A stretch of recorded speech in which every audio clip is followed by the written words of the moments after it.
vestía de negro, porque cuando ella hacía actividades que la hacían feliz, pues a veces no iba de negro. Eso luego veremos que tiene importancia. Esto es una foto, esto es importante porque ya no se dejaba fotografiar, pero aquí precisamente dijo, pues venga, de espaldas sí, porque quería que le hicieran una acuarela con el mar de fondo, ¿no? Fíjate qué cinturita tenía con esa edad, ¿eh? Y eso que lleva un abrigo aquí. Sí. La cintura no pasó nunca de, bueno, en los embarazos sí, pero de 51 centímetros, 52 centímetros, pues no. Vale. En España visita Granada, Málaga, Cádiz, Sevilla. Visita. O sea, no lo ve un poco, lo ve intensamente. Entonces, respecto a aquí, cuando Hans Christian Andersen, el de los cuentos, el de La Sirenita y el Soldadito de Plomo, realizó viaje por España, pasó 4 meses en 1860 y lo publica el escritor en danés ese mismo año y en inglés en 1863. Sí se utilizó para venir aquí el ferrocarril que estaba en construcción en el momento de la visita de Andersen, ¿vale? Bueno, aquí es una imagen que algunos conoceréis porque esto es Elche, cuando estaban construyendo el tren en esa época. Salen las vías del tren, que yo no veo vías, hola, pero bueno, parece que hay vías del tren, se supone, ¿no? Según la imagen. Entonces, dentro de este libro de Hans Christian Andersen, Viaje por España, leo textualmente, Andersen escribió: nos acercamos a Elche, ya se distinguía su valle rebosante de frutos y su inmenso palmeral, el mayor y más hermoso de Europa, el más paradisíaco de toda España. Las gigantescas palmeras extendían sus escamosas y prolongadas ramas, sorprendentes por lo gruesas y sin embargo esbeltas por su altura. Los dátiles pendían en grandes y pesados racimos, rabillo por rabillo, bajo la gran pantalla verde de las hojas. Todo el monte bajo estaba cubierto de granados, con sus frutos color de fuego reluciendo entre la oscura fronda. Grandes y magníficas granadas pendían de sus finos y largos tallos verdes. Aquí y allá había un limonero. Su fruto resultaba amarillo pálido al lado de las granadas rojas. Estábamos en el país de la abundancia, en un ambiente digno de la radiante Sakuntala. No hay más que un Elche en España. Durante la jornada de aquel día había rodado ante nuestros ojos un paraje extraordinario, una naturaleza evocadora de los relatos que solemos leer sobre Tierra Santa. Habíamos cruzado por asoladas estepas de piedra, apagado nuestra sed con el agua tibia de las cisternas. Los rayos de sol abrasaban como en los valles de Palestina. En la atmósfera candente nos solazábamos a la sombra de las palmeras, como hiciera el rey David y como hicieran los apóstoles en sus largos recorridos. La fértil campiña valenciana se merece el nombre de huerta. Los alrededores de Elche son un parque oriental, un manojo de palmeras españolas, pero con muchas leguas de circunferencia. Lo que es el pueblo no tiene más que unas 1000 casas. Fue mucho mayor y más importante en la época de la dominación romana. En aquella el mar llegaba hasta aquí y Elche tenía puerto. Es muy posible, por no decir seguro, que la emperatriz de Austria, que era una gran lectora y que se documentaba ampliamente antes de sus viajes, hubiera ya leído estas crónicas de Andersen sobre sus viajes por España, ya que por estas fechas, como he dicho, ya era un escritor famoso y de éxito mundial. Y como él sí haría suya la frase viajar es vivir. Muchas gracias.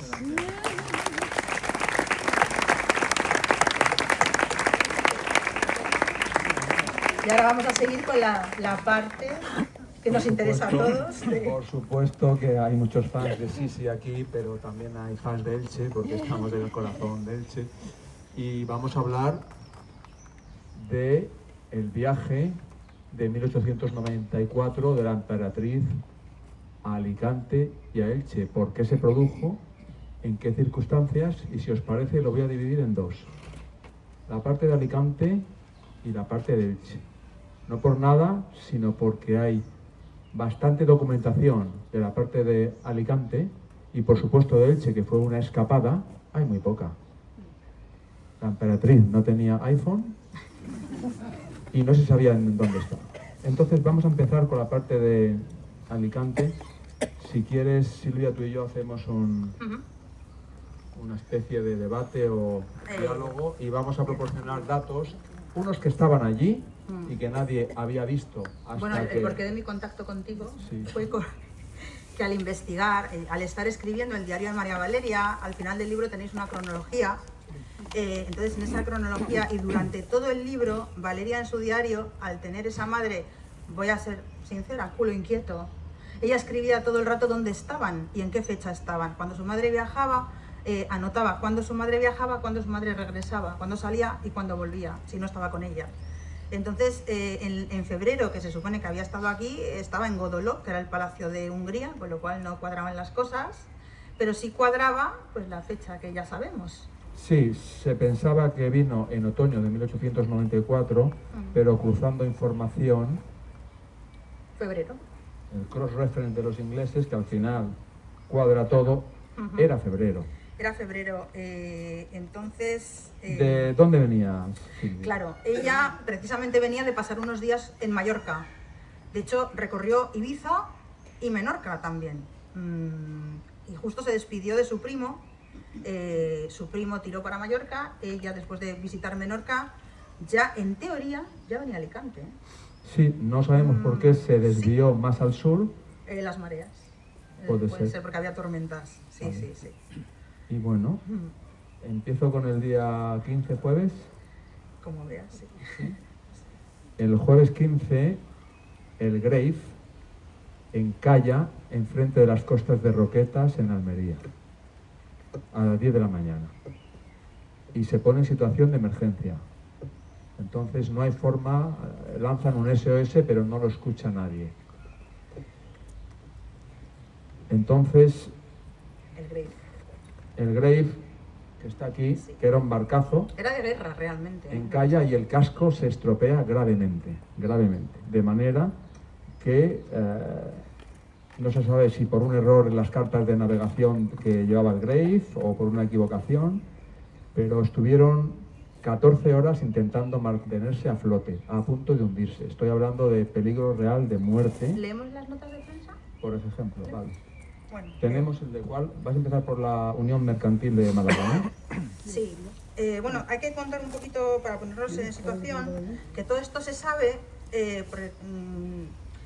bueno, también tengo que explicar que había puntos de la costa en los que sí igual no se bajaba del barco, pero eran puntos importantes porque era donde recibía los telegramas de su marido y donde a la vez los enviaba. Entonces había varios puntos, por ejemplo en Coruña, no se sabe si bajó del barco o no, pero se sabe que recibió cartas. Entonces, bueno, por eso igual tenía Alicante o para visitarlo, que yo creo que sí, o para recoger correspondencia. Entonces, bueno, hay que ponerse en situación, siglo XIX, sensacionalismo periodístico. Bien, una emperatriz en peligro, dice la noticia. El yacht, porque en esa época decían yachts en vez de yate, ¿no? Grave. Salvamento. El vapor Villa de Burdeos de la compañía transatlántica francesa llegó ayer a Málaga, directo desde Nemours. Es que claro, la letra de esta época tela, trayendo noticias muy interesantes sobre la suerte del yacht Grave, donde viaja la emperatriz de Austria. El Grave se dirigía a Alicante y al pasar por las llanas de Roquetas frente al faro del Sabinal, encalló, corriendo grave peligro. A las 10 de la mañana del jueves se verificó el triste suceso. El yacht se estuvo luchando contra las olas, sufriendo los embates del viento cerca de 14 horas. El temporal era imponente, pues rara vez se disfruta en aquellos bajos de una mar bella, tanto que las mencionadas llanas son muy temidas por la gente de mar. Esto de las llanas es que la marea mueve los bancos de arena y hacen encallar los barcos, ¿no? El temporal es imponente, pues bueno, esto ya lo he dicho. A ver, tal vez la falta de práctica de la tripulación del Grave o un error en la carta del mencionado yacht se debe el peligro que ha corrido el buque de la emperatriz. Durante toda la tarde del jueves el yacht pidió auxilio inútilmente, pues ningún buque apareció por aquellas soledades.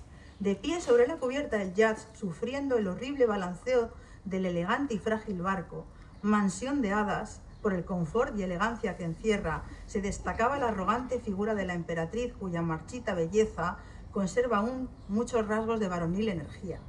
Dicen los tripulantes del Villa de Burdeos que era de ver cómo aquella soberana, cuyas desgracias y pasados dolores le han hecho excéntrica e hipocondríaca, animaba con su voz a los marinos que, confusos y abatidos, hacían los esfuerzos por salir de aquel peligro.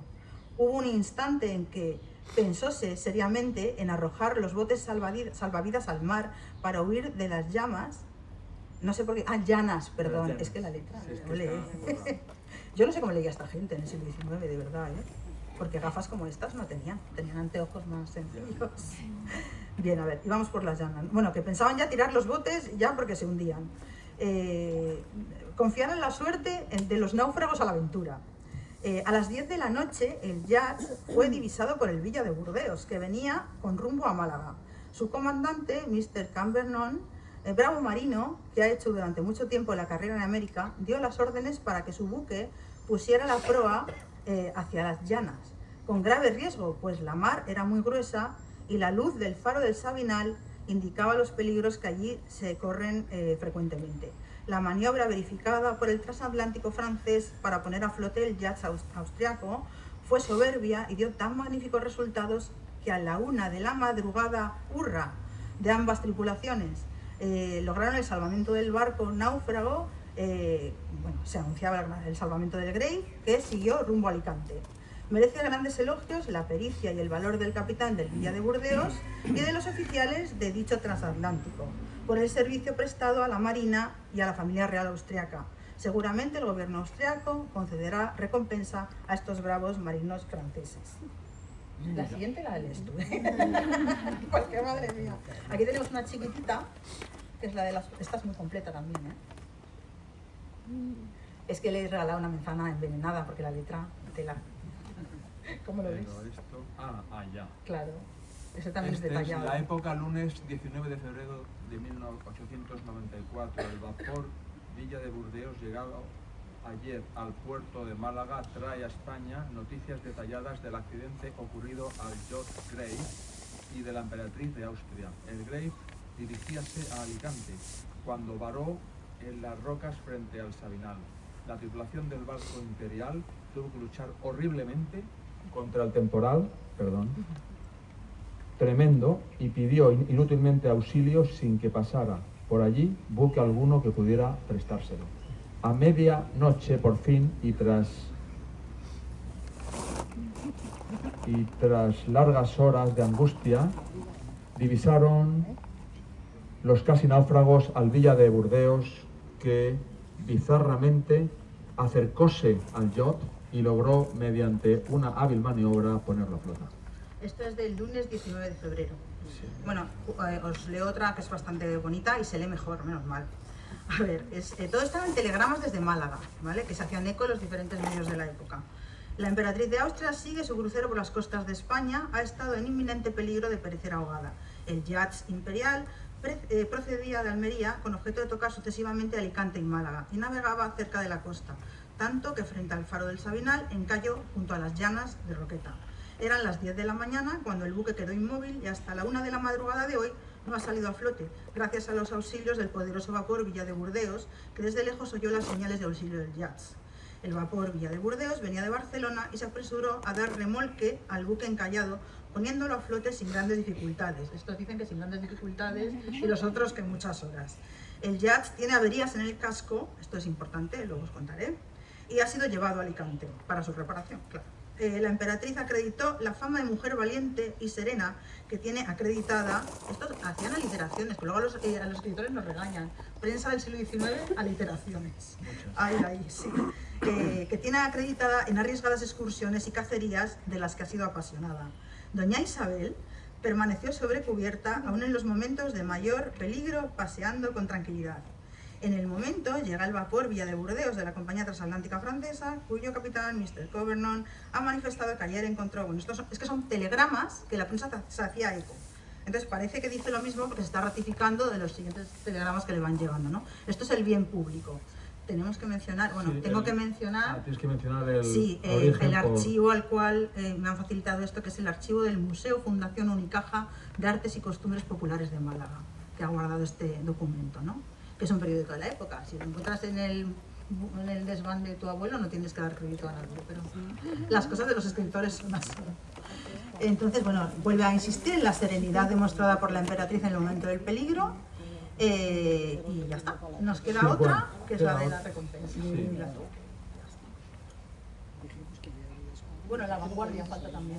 Sí, iba a decir que hay otros medios que podéis consultar en los archivos, como son el Heraldo de Madrid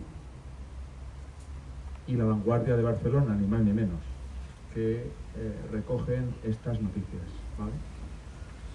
Y aquí me has dado uno que no es el de La Vanguardia. Sí.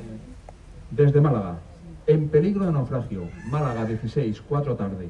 Vengo de a bordo del vapor Ville de Bordeaux de la compañía transatlántica francesa y el capitán señor Cambernon me ha dicho que encontró ayer encallado cerca de Almería frente al faro de Saminar al yacht Grave donde viajaba la emperatriz de Austria que iba con rumbo a Alicante. El vapor Bordeaux puso a flote el yacht que prosiguió el viaje. Aquel barco había estado en inminente peligro de naufragar por espacio de 14 horas. Durante el peligro la emperatriz mostró gran serenidad. Firmado Ibarra. La otra fuente es el Heraldo de Madrid, etcétera, etcétera.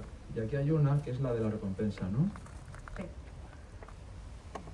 Sí, el capitán del yacht Grave, donde viaja la emperatriz de Austria, ha pedido telegráficamente los nombres del capitán y del segundo del vapor Ville de Bordeaux para recompensarlos por su arrojo. Voy a continuar contando que hay un tema, esto debió ser muy importante en la vida de la emperatriz porque no se le olvidó fácilmente. Entonces, en las memorias de la dama de la prima de su hija, que aquí hay que buscar y buscar, pero quien busca encuentra, Amalia, que es la sobrina de Sisi, que sale en una foto preciosa en mi libro, por cierto, dice: mi tía me dijo que le hubiese gustado que el barco se hundiera con la tempestad. Además, después de pensar que todos los que iban a bordo eran vidas ya vividas, con cuya muerte poco perderían sus familiares. Llegó a pedirle al gran Jehová que mandara al fondo del mar el barco entero. Estas son las cosas que decía Sisi a veces para partirle la cara, lo siento, sería, ¿no? Porque luego, a la vez, en esta personalidad contradictoria que tenía, a la siguiente dama que entró a trabajar con ella, la llevó en Cap Martin, que es en la costa francesa, a un monasterio precioso, que es el de la Anunciación de Mentone, a ella le gustaba, cuando hubiera un monasterio arriba de montañas, allá que iba ella, a donar, a rezar, a lo que fuera. Entonces ahí dejó un cuadro del yate Grave con la fecha y con su nombre, como dando gracias a Dios que se habían salvado, ¿no? Entonces es una contradicción, por un lado dice ojalá me hubiera hundido, y por otro lado en una iglesia deja una ofrenda y un gracias a Dios que me he salvado, ¿no? Así fue. De hecho, el Grave, tras regresar al puerto de Pola, hizo un pequeño crucero con familiares por el sur de Francia, tuvo otro percance pequeñito. ¿Y ahí? Entonces llevaron el puerto de Pola era, no Santa Pola el de aquí, No, Pola el de Italia.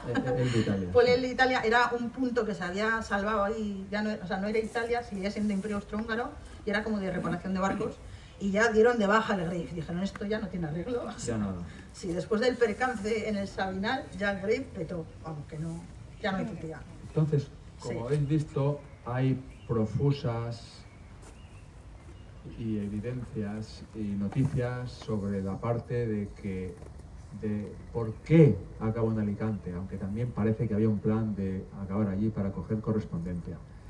Entonces, según la cronología, nosotros hemos calculado, entre Silvia y yo, sobre todo ella, que por las fechas manejadas por este incidente en Almería, el yate llegaría a Alicante el viernes 16, con lo cual situamos la visita de la emperatriz a Elche entre el jueves 16 y viernes 17 de 1894, con más probabilidad de este último. Porque ¿vale? comió, o sea, el 16... como llegó al puerto sobre las 5 de la tarde, porque a las 4 llegó a Málaga el Villa de Burdeos. Correcto. El 17 creemos que comió en la fonda de Bosio de Alicante, que estaba así. ¿Vale? Esto es cerca de donde estaba el Banco de España. Sí. A la derecha está el Banco de España. Sí, la fonda de Bosio es importante también porque Hans Christian Andersen se alojó aquí. O sea, yo creo que ella iba siguiendo los pasos de uno de sus escritores favoritos, ¿no? La fonda de Bosio tenía la otra fachada a la Rambla. Luego la acompañante que posiblemente tuvo Sisi en su visita a Alicante y a Elche, seguramente sería la condesa Festetix, una de sus condesas damas de honor húngaras, que el año anterior, en 1893, había firmado en el libro de visitas de la Alhambra. Esto es la página junto a Andalucía, bla bla. Esto es Jacinto Benavente, el escritor, que visitó la Alhambra el mismo día que Sisi, porque al saber que Sisi iba, iluminaron la Alhambra con faroles, con llamitas de estas de jardín, todo precioso, espectacular, y el escritor dijo, yo voy también, oiga. Entonces aquí firma María Festetix, varios miembros del séquito de Sisi, y a la emperatriz le dejan firmar en plan, por respeto, pues ella solita, en una hoja, solo para ella. agradeciendo a la Junta de Andalucía porque nos deje enseñar esto. ¿Sigo? Sigue y ya empiezo yo con Elche ya Bueno, pero esto es que trae ya con Elche. a la bestia. Sí, es con Elche también, ¿eh? Ya lo que queda de lo mío, más o menos, sí. Es lo de explicar cómo era ella, cómo venía, la ropa y tal. Lo podemos ya hablar. ¿Sí? Bien, en la fonda, bueno, eso lo sabemos, ¿no? Sí, ¿quieres repetirlo por si hay gente aquí que no En la sepa? fonda de Bosio, bueno, la fonda de Bosio tenía buena fama en la época porque tenía buenos cocineros que incluso elaboraban platos vegetarianos, que no era, o sea, es que creemos que ahora lo hemos inventado todo y va a ser que no. Ya había platos vegetarianos para la gente de 1894. Entonces, Sisi y su dama, que como he dicho podía ser María Festetics, si no era María Festetics era otra dama húngara, y puede ser que algún personaje más de séquito, porque los lacayos, como le estuve explicando estos días a Vicente, para esta gente eran invisibles. O sea, viene conmigo, me lleva el orinal, pero no existe. Es como si llevara una maleta.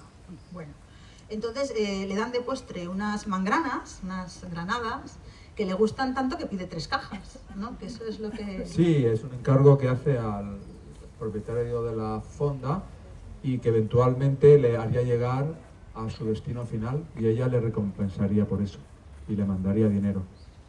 También se habla de una condecoración en Sí, es que algún sitio. podía ser más una... A ella le gustaba premiar. Era muy agradecida. Era una persona Sí.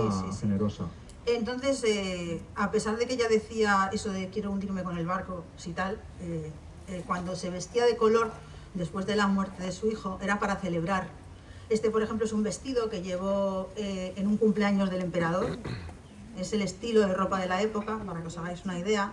Aunque fuera febrero, en Alicante y Elche, le he estado explicando también a Vicente que investigando en periódicos de la época, que me he puesto a leer, por leer todo, salía que había una ola de calor y que los marineros cuando llegaban al puerto de Málaga se lanzaban al mar del calor que tenían. O sea, en febrero de esta época hubo una ola de calor, pues curioso. Entonces se supone que... El cambio climático que había empezado. Sí.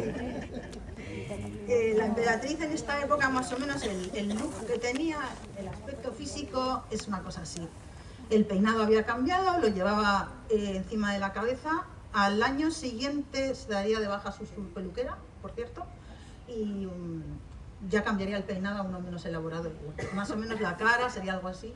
Porque se jubiló la... Sí, tenía salud frágil. Ella y además el marido era el secretario. Como Estaba machacada. el marido de la peluquera era el secretario de... Si estaba agotada, ¿no? Sí. Entonces, a ver, más o menos aquí tengo unas láminas también para que os hagáis una idea de... El emperador en esta época tenía una relación muy bonita con la emperatriz. Estaban serenos, tranquilos, mayores, se llevaban muy bien, se escribían cartas en las que se echaban de menos. Ella en las cartas dibujaba, esto no tenemos constancia gráfica, pero sí el boca a boca, ¿no? Que al emperador le dibujaba los sitios en los que estaba. Estoy viendo tal montaña, mira, te la dibujo, qué bonita es, ven a verla conmigo. Pídele al ayudante de cámara que te deje venir unos días de vacaciones. A veces lo lograba y tenían estos momentos juntos, ¿no? Pues sobre todo en el sur de Francia. Aquí, la famosa y bella Eugenia de Montijo es esta señora mayor. No tuvo tanta suerte como Sisi con la vejez. Aunque Sisi se quejaba de su vejez, Eugenia de Montijo estaba un poquito peor. Otra imagen de más o menos... Esto es un retrato póstumo. Bueno, yo lo he adornado aquí con unas florecitas. Pero es un retrato póstumo porque una vez que falleció Sisi, el emperador se empeña en a todos los pintores que la conocieron pedirle retratos póstumos en las que no salga joven, ni idealizada. Y este es su favorito. Él se lo da primero a una dama de honor, que era la condesa Harrach, que era la jefa de damas de la corte. Luego se arrepiente y se lo pide. Entonces hay grabados en los que el retrato está en los salones del emperador. Le gustaba mucho y este sale mencionado también en el diario de la hija, por ser el más parecido a como estaba Sisi en esa época. Esta época, es decir, en el... Sí, antes de morir, claro, murió con 4 60 años. Sí. Sí. Bueno, en la cintura hacía mucho ejercicio y hacía grandes caminatas, gimnasia. Y no... Hacía caminatas de 14 y 15 kilómetros Sí, fácil, o sea, senderista. con el vestido, ¿eh? Sí. Que debería pesar. Sí. Voy. Venga. Elche. Venga. La anécdota de las granadas está bien, y ella le pareció que le gustó más o menos, y que quería saber de dónde venían. Pero vamos a ver. En el siglo XIX, y aquí pongo en valor el Palmeral de Elche hace más de 100 años, en el siglo XIX los científicos europeos, la gente culta y la gente que podía bajar, que era la gente de la aristocracia, venía a Elche. Aquí nosotros en el huerto tenemos un testimonio ya firmado de 1863 de un príncipe, el de Windischgrätz, por la pronunciación. Y luego vendría el primo de Sisi, Ludwig Salvatore, Luis Salvador, primo de ella, que antes de ir a Mallorca pasó por Elche en 1871-1892. Y luego el amigo, y no es un cuento, Hans Christian Andersen, cuando escribe aquí y publica este libro, entendemos que por lo mucho que leía, Sisi lo leyó y a Sisi le interesaba venir al Palmeral. Y por supuesto que vino, ¿vale? Celebrando la vida. Celebrando la vida. ¿Por qué hay tan pocas referencias si tenemos que remitirnos? En el caso de Alicante tenemos la prensa, que os la podemos enseñar. En el caso de Elche tenemos el testimonio de gente cercana, ¿vale? Gente como el abuelo de varias personas que están aquí hoy. Y pensad que era una visita. 1, sorpresa. 2, de incógnito. 3, hecha a toda prisa. Y 4, en una zona donde no se iba a cubrir por ningún medio esta visita. De manera, y hay una cosa más, el capellán Castaño comenzó el libro de firmas del huerto en 1900. Si el libro hubiese existido antes, ella hubiese firmado. Seguro.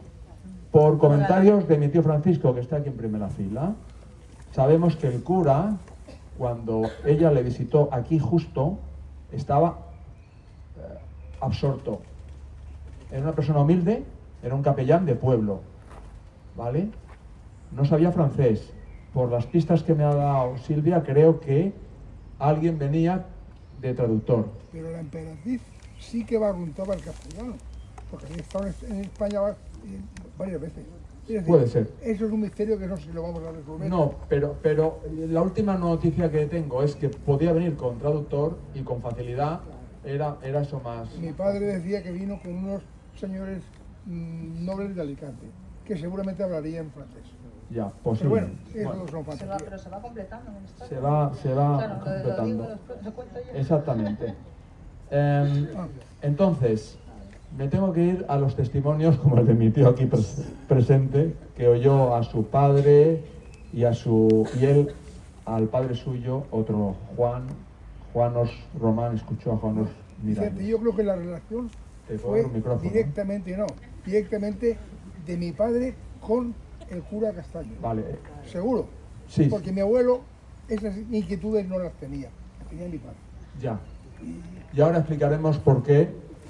Pero no, voy a hablar de tu padre en un minutito. Lo que quería es poner de manifiesto los testimonios de tradición verbal. Ahí está el micrófono. Los testimonios de tradición verbal, que es como se ha transmitido, y por qué este espécimen vegetal de aquí se llama imperial. Tenemos lo acontecido en la finca de Bosio, que lo dice gente de Alicante, y tu padre, ¿vale? Tenemos lo que he mencionado ya, el envío de Bosio con las granadas de Elche. Tenemos referencias de que viajó de Alicante a Elche en tren. No sabemos cómo volvió. Yo dudo que hubiese un tren que la estaba esperando. El tren, la línea se había inaugurado 10 años antes. Por cierto que me enteré que el día de su inauguración descarriló en Orihuela. Así leyendo. Otra cosa, y ahora voy al póster.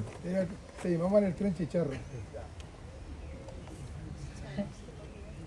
Y nos hablas un poco ahora, por favor, del vestido. Sí. El color crema del vestido se cita en esta familia y tenemos constancia de que no solo vestía de negro, sino que elegía otros colores y el crema le gustaba. Bueno, ¿sí o no? yo voy a contar un poquito lo que no he contado al principio de la conferencia. Y es que cuando yo, con 7 años más o menos, 5 o 7, pregunté quién era la belleza, tanto de este libro como del cuadro, me contaron que sí era una tradición en mi familia. ¿Quién es el autor? Esto es de Joan Haslip. Vale. Es una autora que dijo que había hablado con la hermana de una dama Bueno, pero está muy bien el libro, ¿eh? Fue mi primer libro sobre Sisi, yo lo valoro mucho, ¿no? Pero sobre todo porque, bueno, se ve la vejez, ¿no? Los libros de antes que eran tan bonitos.